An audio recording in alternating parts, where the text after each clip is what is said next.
Personal story segment tonight. There's no question Herman Cain is a big political winner this fall. Once written off as a marginal candidate, Mr. Cain now competing in some national polls with Mitt Romney and Rick Perry.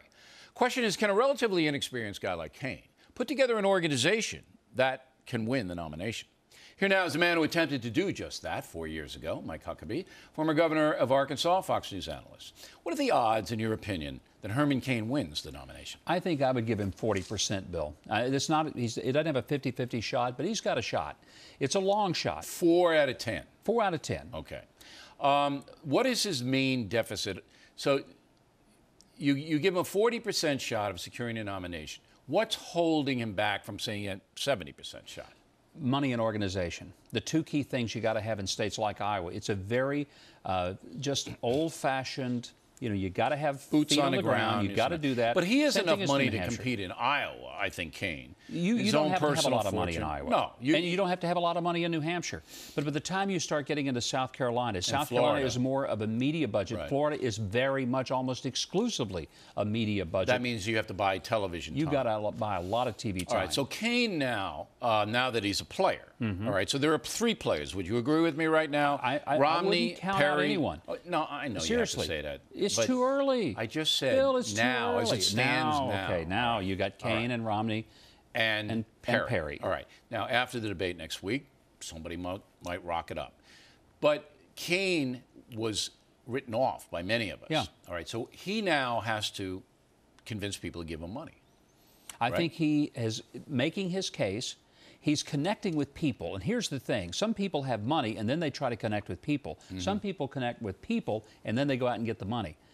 If I had to pick one or the other, the connecting with people is ultimately what carries the day, and it's going to be more important. And he's good at authenticity. That. Cain is good at that. Now, he came on the Factor, I don't know, 2 months ago, and he didn't do well with the foreign policy business. I mean, he just didn't have the frame of reference.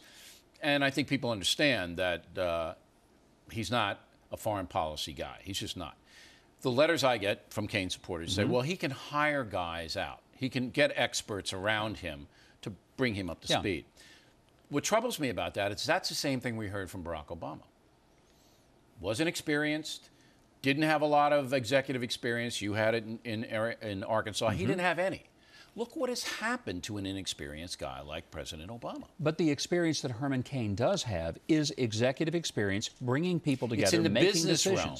It is in the business realm, and there is a big difference. And a lot of people think that if you can run a business, you can run a government. The difference is, if you're the CEO of a business and you have people that aren't doing what you want, you fire them. You can't fire the pinheads in Congress. That's right. You've got to figure out how to work with people that don't like you, and you can't do anything to them. Barack Obama's biggest problem and obstacle as a president, Bill, is that he's never understood that he doesn't own the other moving parts of government. I think it's more than that. I think he basically doesn't understand economics, and he hired a bunch of guys, just as the Cain people are telling me he's going to do, that were very left-wing guys, Larry Summers, Geithner, and these people, and they sold him this bill of goods that the government can run a private economy. And look where it's led us. Well, they still think it's some type of think tank arrangement where they can sit around and try out their academic theories that they developed in an ivory tower somewhere. And it's led us because the experience level that Barack Obama brought to the presidency was very. That's why I'm a little skeptical of Herman Cain.